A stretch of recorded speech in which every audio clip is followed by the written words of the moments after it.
السلام عليكم. balbala ilma namaatti yoo deddeebiteetti hin jette tuffiidhaa fi hamiidhaan galta. Kuni maal ta'e san jedhu maaliif dhufeetan jedhu. Wanta ati galtuun hin jiru macarashaa irratti minaalbaata baddii yoo ta'eetin hin jedhe malee hamaan galta. Wanta akkan wanta itti galtuun jiru. Garuttuu yeroo mara balbala rabbiitti deddeebitee du'aa godhattee yaa rabbii kan koona milkeessee kan dhabe naaf kennee yoo jette rabbi irraa wanta akkaan dhabdu 24 sa'aatii balballi isaa banaa jira.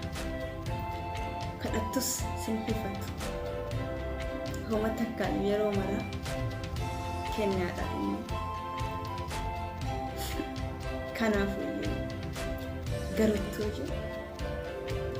Yeroo rabbiin waa kadhannetti ni jennu waan kadhannu addaan beekuun barbaachisaadha. Maaliif jennaani kennaan rabbi irraa nuuf kennamu baay'ee guddiidha. Yeroo haqni waan saniin hin qabne akkan kadhanii naaf kenni jettanii maaliif jennaani rabbi yeroo tokko waan tokko kadhattee erga sun tarii booda yoo ati itti fayyadame yoo ati itti fayyadama waan sanii hin beekin yoo wanti rabbii siif kenne sun kadhattee geessitee rabbii siif kenne ati itti fayyadama wallaalte si tare deebi'ee dhufu waan hin dandeenyeef. Kanaafuu iyyuu kennaa ilma namaa yoo ta'e garuu deebi'ee bitamuu ni danda'a. Yeroo baay'ee wanti rabbiin nuuf kenneet ni jedha wanta duubatti deebi'ee argachuu hin dandeenyedha. Kanaafuu iyyuu yeroo tokko osoo waan itti safaaxuu barbaannu yaa rabbi kan koo harka kan koo godhi jechuu baanne gaariidha. Maaliif jennaani kennaan isaa waan wuddii ta'eef kennaan isaa yeroo maraayyuu kan milkii waan ta'eef karaa milkii kan keetii kan argisiisu waan ta'eef ati garuu kennaa inni siif kenne san itti fayyadamuu laaltee gaafa of dabarsiteef ni jette barrii mara ofitti cuftee akka jirtu hin dagatin. Yaa rabbi koo mucayyoo tana kiyya godhi hin jaaladha. Yaa rabbi koo mucaa kana ni jaaladha akka badaa osoo abbaa manaa kan koo goote gaariidha jettee halkanii guyyaa ni kadhatta. Yaa rabbi koo ani qabeenya fedha na milkeessu yaa rabbi ani xaaradha halkanii guyyaa milkii harka kan keetii barbaada. Ati barakaa keessa naaf buusi jetta. Barakaa rabbiin keessa siif buusa. Erga barakaa rabbiin keessa siif buusee booda garuu ati yoo itti qabannaa qabeenya saniin beekin gaafa tokko achi buutee isaa dhabda.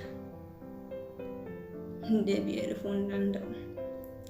Yeroo baay'ee qabeenya rabbii yoo nuuf kenneetin hin jedhamu wantuma ta'e kamiiyyuu tokko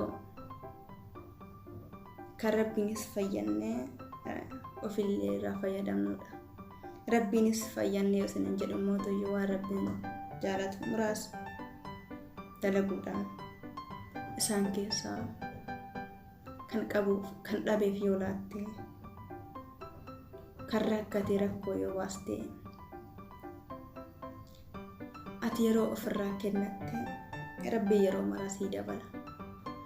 Garuu osoo qabduu yoo ati yeroo maraa yoo kan dhaba leellistu rabbi waan maraa sirraa fudhatee gaaf tokko mootuyyuu yeroo darbitetti akkati seenuftu si gochuu danda'a.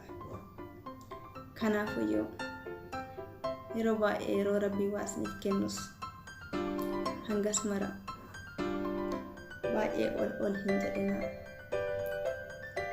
Maaliif jennaani inni akkuma kennetti fudhachuu waan danda'uuf wanta maraa rabbiin nuuf kennuuf nuun madaaluudhaaf. Garuttuyyuu yeroo isaa qabuunti martinu. Kanaafuu wanta hojjennu irratti yeroo maraa adabaa qabaannu akka wanti sun nurra turu kabajaa waliif haa qabaannu. Waan rabbii keenya kadhannus immoo addaan haa beeknu. Sin jechuu barbaada. kan galeef ni galaaf kan galee ni jimmaatu iyyuu gaafa siif galu jira.